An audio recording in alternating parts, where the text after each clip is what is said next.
Welcome to the Tunabudget Podcast, your source for insights into financial wellness. Today we're diving into smoking and tobacco use. At Tunabudget.com, home of the Tunabudget Worksheet Plan and Candid Conversation Memos, we offer resources that simplify budget life planning. And we also encourage discussions about real-life challenges affecting our finances. Don't forget to submit your Candid Conversation Memo at Tunabudget.com. Let's get started. Addiction, smoking. How hot is the real cost? There is likely no doubt in anyone's mind that smoking is destructive. Inhaling toxic poisonous smoke at about 1,650 degrees Fahrenheit, that's the burning tip of the cigarette, is not good in any way, shape, or form. Nicotine, a very addictive drug, is put in cigarettes because it is highly addictive.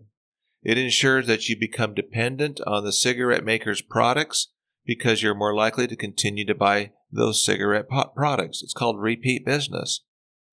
The nicotine acts like a psychoactive substance that produces pleasure when it's smoked. It can stimulate the release of dopamine in the brain, leading to desirable feelings of relaxation and less stress. Nicotine addiction creates a physiological dependence on smoking cigarettes. So when you try to quit, you will experience withdrawal symptoms like irritability, anxiety, and cravings. Now that sounds like it's good to smoke, right?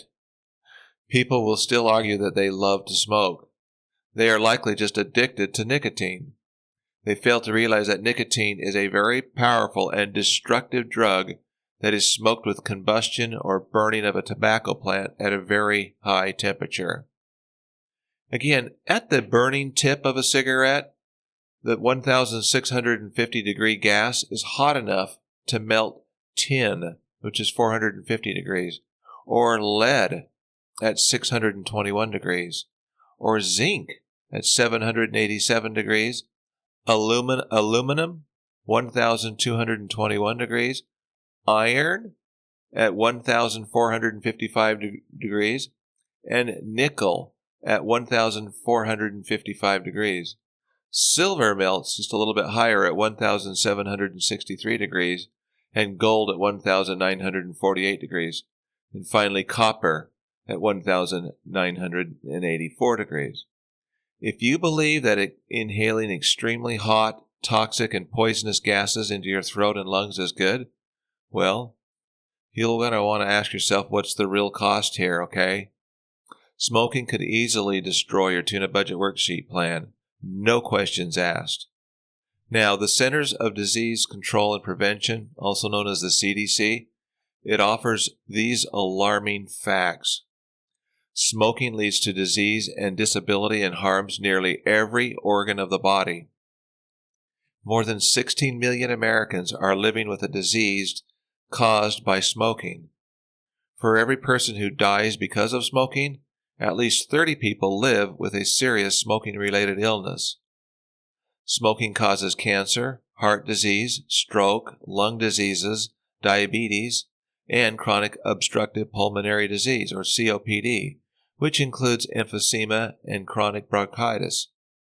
Smoking also increases risk for tuberculosis, certain eye diseases, and problems in the immune system, including rheumatoid arthritis.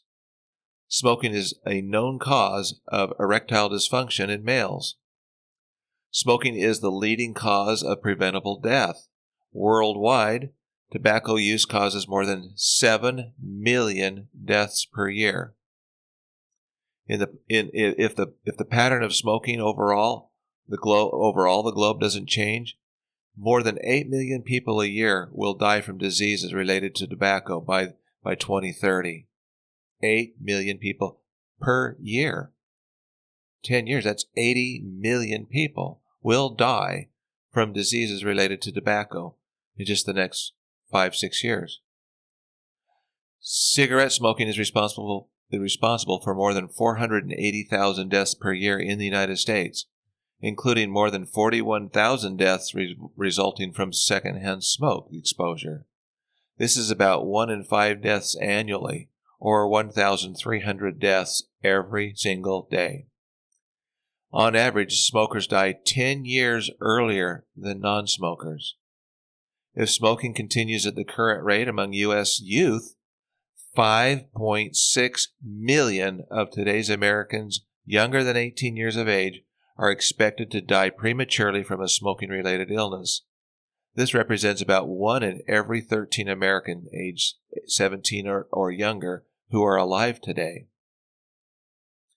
The percentage of U.S. adults aged 18 or older who currently smoke cigarettes in 2021, 11.5% of all adults, 28.3 million people, and 13.1% of men, and 10.1% of women. Thousands of young people start smoking cigarettes every day. Each day, about 2,000 people younger than 18 smoke their first cigarette. Each day, over 300 people younger than 18 years become daily cigarette smokers. Many adult cigarette smokers want to quit smoking. In 2015, nearly 7 in 10, or 68%, adult cigarette smokers wanted to stop smoking. In 2018, more than half, 55.1%, adult cigarette smokers had made a quit attempt in the past year. In 2018, more than 7 of every 100, that's 7.5%, of the people who tried to quit succeeded. Good job. And smoking costs in the United States, they're billions of dollars each year. Cigarette smoking cost the United States more than $600 billion in 2018. If you break that down, more than $240 billion in healthcare spending, nearly $185 billion in lost productivity from smoking-related illnesses and health conditions, nearly $180 billion in lost productivity from smoking-related premature death, and $7 billion in lost productivity from premature death from secondhand smoke exposure. Just think what $600 billion. This is back in 2018. What would it be in 2023, 2024, when those stats come out? This short ad is sponsored by the Debt Crisis Problem podcast. Attention listeners, please join us at Tunabudget.com to tune into the Debt Crisis Problem podcast, where in plain English we discuss the 20 risks that could soon fuel a serious economic downturn.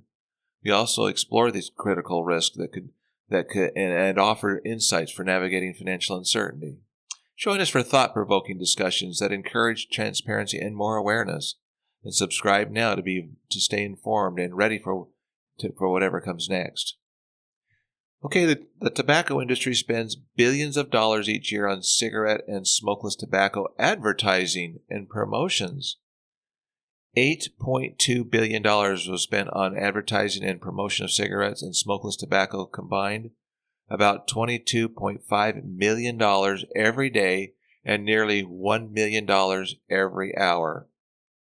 Smokeless tobacco products, including dry snuff, moist snuff, plug twist, loose leaf chewing tobacco, suns, and dissolvable products. And price discounts to retailers account for 74.7% of all cigarette marketing, about $5.7 billion.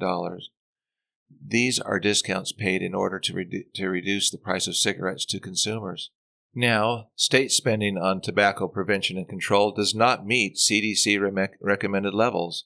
States have billions of dollars from the taxes they put on tobacco products and money from lawsuits against cigarette companies that they can use to prevent smoking and help smokers quit.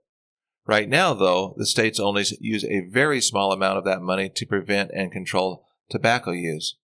In fiscal year 2020, states will have collected $27.2 billion from tobacco taxes and settlements in court, but will only spend just $740 million in the same year. That's just 2.7% of it being spent on programs that can help young people from becoming smokers and help current smokers quit.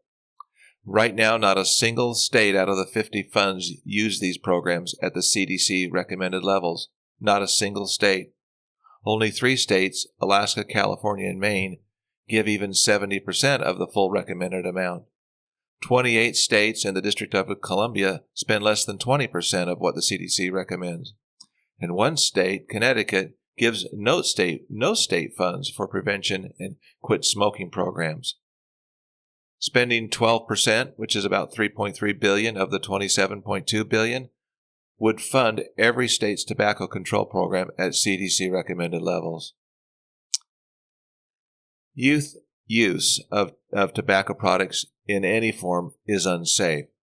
Tobacco product use is started and established primarily during adolescence.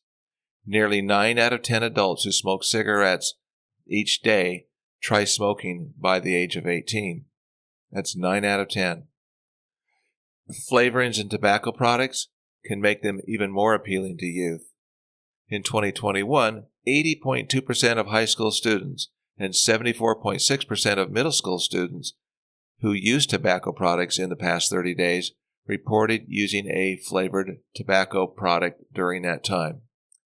In 2023, 90.3% of high school students and 87.1% of middle school students who used e-cigarettes in the past 30 days, again, reported using a flavored e-cigarette during that time. Global tobacco control. Tobacco use is a major preventable cause of premature death and disease worldwide. Currently, get this, it is estimated that nearly, 8 million people die each year due to tobacco-related illnesses, which cost the global economy $1.4 trillion annually. I have a few candid questions. Is there anyone in your life that you could possibly reach out to and humbly approach for some guidance, maybe some love and some hope? Is there an organization that helps at a cost that you can't afford to get help? Of course there is. You have to look around and find them. How far and at what cost have your addictions already taken you? What have you already lost? And what do you stand to lose? Are you earnestly seeking and desiring to get your addictions behind you once and for all? What are you willing to give, to sacrifice, to change? And how best should that change really take place? Do you really know what you need to do, but are just too chained to the addiction? Are you addicted? Thank you for joining us. Today we explored smoking and tobacco use, highlighting the importance of open conversations in financial wellness. We want to hear from you at tunabudget.com so you can submit your Candid Conversation Memo and share your insights. If you enjoyed today's podcast, please subscribe for future podcasts. Until next time, visit tunabudget.com for your free Tuna Budget Worksheet Plan, the most powerful budget worksheet plan in the world. Yours. Thanks again.